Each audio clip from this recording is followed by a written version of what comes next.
Hello and welcome to Real Talk TV. As you all know, some people call me Dio, some people call me D. If you don't know that, then get to know. But yeah, today we're going to be talking about the double standard in reality TV towards black women. Yes, because we are tired of it, alright? We are tired of seeing it. We are tired of listening to it. Just treat everyone equally. That's all we ask for. Like, everyone knows reality TV is like a guilty pleasure that no one wants to admit to liking. Listen, I never used to like reality TV that much, but now like reality TV is like something that I just need, you know. Sometimes you need a little bit of laughter, sometimes you need a little bit of entertainment. In fourth place is me. I don't know why you're shaking your head at me. You won, Jane. Oh my god. Enjoy the money. I hope it makes you my very God. happy. Dear Lord, what a sad little life, Jane. You ruined my night completely so you could have the money, but I hope now you spend it on getting some lessons in grace and decorum, because you have all the grace of a reversing dump truck without any tyres on. I don't get it. Well, you wouldn't, let's be honest, there's nobody in there, love. There are different types of reality TV. Some focus mainly on like a person's life, following them around. Others competition based, where obviously it still has a sense of reality even though it's a competition. And then yeah, love and hip hops, where everyone just thinks like it's all about fighting and cheating and relationships and all this drama. But yeah, this double standard has been going on for so long in reality TV that people now just like they see it, but it's still masked, you know? Like before, it used to be masked a lot and people didn't used to notice. That's why, like, now a lot of people have come out who have been on these type of shows and spoke about it and spoke about their experiences, so people know that it's been happening, but just in underlying ways. Like, as you see, Love Island is one of the top shows in the British TV, but they rarely have any ethnic minorities. They rarely have any black people, Asian people, and the last, I think it was the last 2 seasons or 3 seasons that they've started to include people of color, and the first ever black contestant on Love Island was Samira, and the way that she was treated, like she was always in the bottom two. She was always one of the last girls to be picked. She's always feeling like, oh, no one in this villa likes me, no one fancies me. And then the producers are trying to make us think like, oh, here you go, guys, we're giving you inclusion. This is what you asked for. You asked us to put a black girl. Here you go. We're giving you the black girl. But then you're not putting anyone else that likes black girls. How does that make sense? You're basically just putting this black girl in there, so you have this token black girl, yeah, as they basically portraying it, just to say that you're including a different culture, but then you don't include people that like these type of girls, so therefore that girl was gonna feel rejected, and you knew this from the beginning because you're the one who's doing the casting. You're the one who's choosing the people to be on the show, so you know what their preferences are because you obviously ask them beforehand because it's a dating show. So you're putting this girl in this villa for her to just be lonely. And like you could see like that was really taking a toll on her. She was just thinking like all these guys like it's the blonde girl, the big boobs, you know. Like, and I'm just here, like, she was just feeling so low. And imagine that you go through that week after week after week. You're there to look for someone, but no one's interested in you. Like, that's obviously gonna give you a lot of self doubt. Yeah, you're gonna have no confidence basically because you're just gonna be doubting your appearance, comparing yourself to others, because no one else shows interest in you. And they did the same exact thing with Yewande as well. And both of these girls are so beautiful. They got nice personalities. Like, I don't even watch Love Island like that, but I see everything from Twitter, basically. So I always saw, like, all the clips, all the comments, like, people were really digging out ITV for what they did. Also, they barely even gave them any airtime, you know? The editing was done just to basically showing everyone else because these black girls weren't being as out there as they thought they should be, or they were expecting a certain character to give them ratings. But yeah, just as you fairly show everyone else, you should be able to show these girls, especially as it's like one of the first times that you're including a black girl. But no, they didn't show any of that. That's literally what the British TV does. They just include but don't represent in a way, you know? It's lacking a lot. It's lacking, okay? But I just love to see that now Yewande, Samira, like, even though they were misrepresented, they're really doing well. Like, Yewande is like on top. Girl is slaying every day on Instagram, getting deals here, deals there, sponsors. Samira as well, doing appearances here and there. Like, they are thriving. I mean, you've got it all, and you're very confident. You're a very confident performer. I hope you're not too overconfident. Hello? I do have one negative this week. I think, Misha, that you're very competitive, and I've seen a different side of you backstage, and I think you don't realise that you do it, but in some ways, you being so feisty can come across quite mean to certain contestants. And I've been told by a few contestants this week that there's been a few mean comments towards them. And I'm not putting you down, I'm saying take that feistiness and that energy and bring it on the stage. When you get off stage, leave the war behind. That's all I'm saying, because I think you're going to be amazing. Just put aside the action. Okay. When my girl Misha B, yeah, she was so sick, like sick artist, could write her own stuff, could rap, could sing, all of that, yeah. Hella talented, yeah. Look at where she ended up. Just because girl like Talisa wanted to say, oh, you're being very feisty and you're doing this, that backstage. Who cares what's going on backstage? We don't hear about nothing what's going on backstage. Why do you now want to make this black young girl look like she's being a bully, being aggressive, being rude? All of these words that they were using, her and Louis, that little perv anyway. Why would you use those words against a young black girl? Like, when she was on the show, she was only 19. And you here want to call this black girl a bully.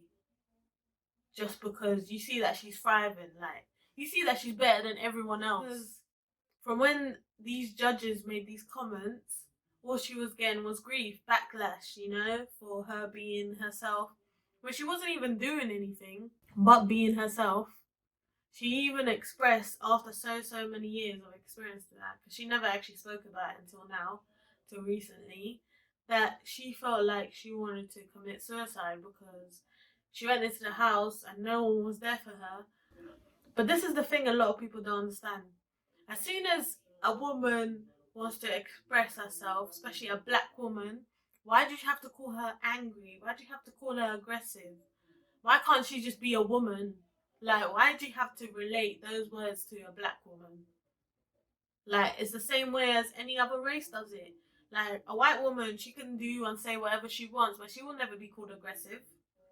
She'll never be called feisty. She'll never be called arrogant. But to black women, you want to do that over and over again.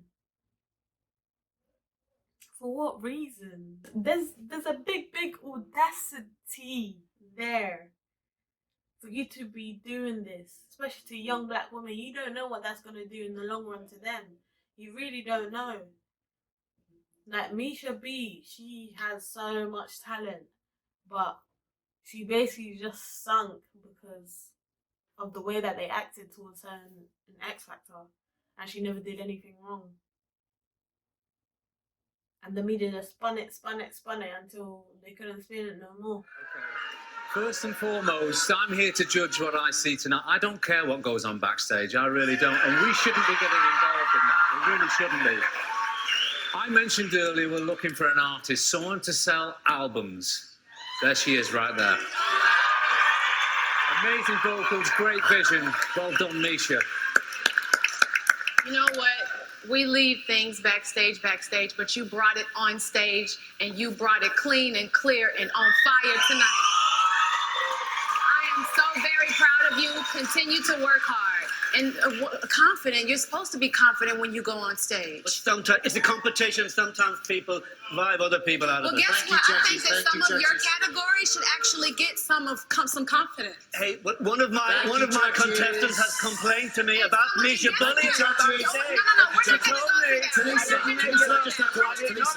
Surely we should be judging this girl on how good her voice is. That's the most important. British TV, we've seen it a lot. We've seen a lot of racism. It's not Jonathan. My name's John. Right. This is just stop right now.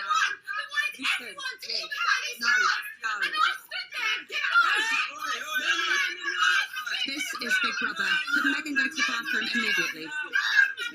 She is a lying little bully. She's a bully. She's a ghetto. We've seen a lot of misrepresentation. We've seen a lot of judgment toward black women over and over again. We've seen it on Big Brother when, you know, a woman is just trying to speak her mind. Behind people's backs. I talk to your face, bitch, all day No, long. don't call me a bitch. Listen, I don't want to talk to you. You don't exist. Fuck off. He's a liar. What did you say? What? Tell me what you said. Get out my face. No, I Get out my won't. Tell me face. what This you is just Big said. Brother. Regine, come to the diary room. Get out my Because you know face. what? I'll Get out my annihilate face. you Try it. outside. Touch me. Annihilate you. Touch me, whore. No. Yeah, but listen, I got paid. You say your story. Tell us a charity. Mad woman. Not the ecstasy. But you want to call her aggressive, but look at these people that shout. Look at how these white women act. Manipulative, bully, and you're a fucking stupid bitch. And what you I am furious. I'm so mad. Fucking cheap looking bitch. I hate her. Bring me over to the house. You never see any headline about them. You never see any backlash about them. Trailer park trash. You know what? We are so far This from is some trailer park trash. No. This is some trailer park. You disgusting black piece of. Sarah, let's go. Don't hold her back. Black piece of.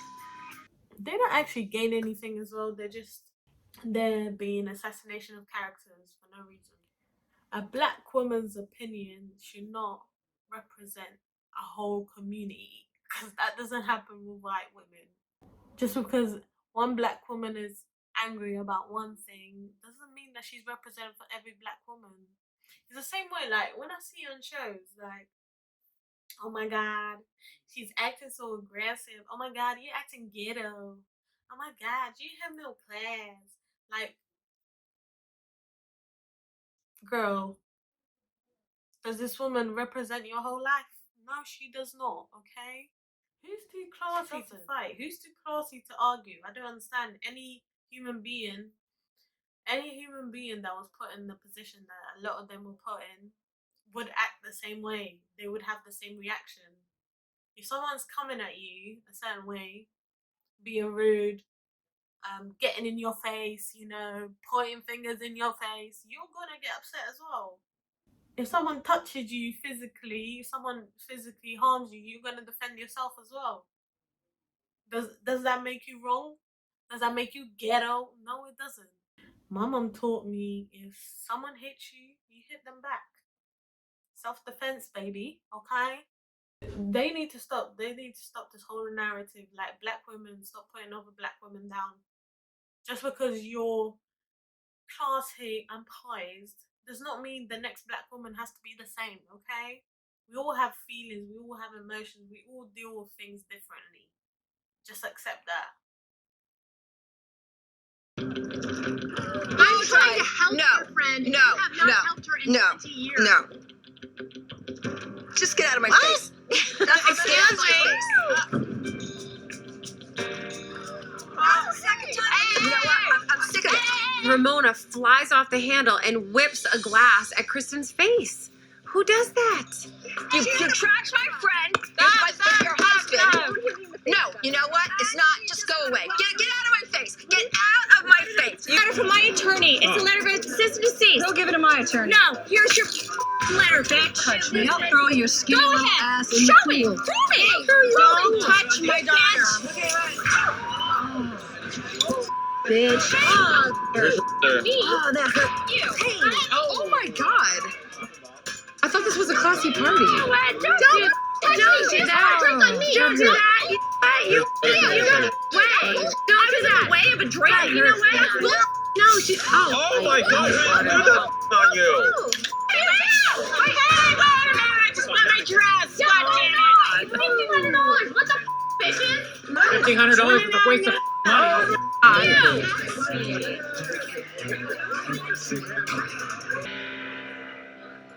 You know what? Let me tell you something. Vicious human being. Don't touch Just my saying. husband. Just saying. Don't you You don't want out for everybody to know. You better watch what you talk about me, or everybody will know. Everybody will know. My husband. Everybody will know. You understand that? Every never go after my husband. You don't tell me.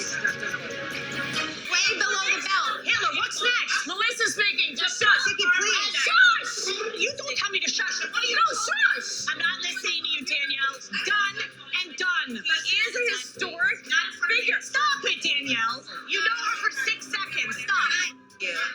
How dare her treat me and dismiss me like I'm a piece of shit. Melissa, I don't need her to get it, and I don't need Danielle to get it. Why? Because you don't matter. You're disgusting. That's up. That's up. You're up. I'm up? Yes. You're a bitch. You're a bitch. And you're a hypocrite. And you're a liar.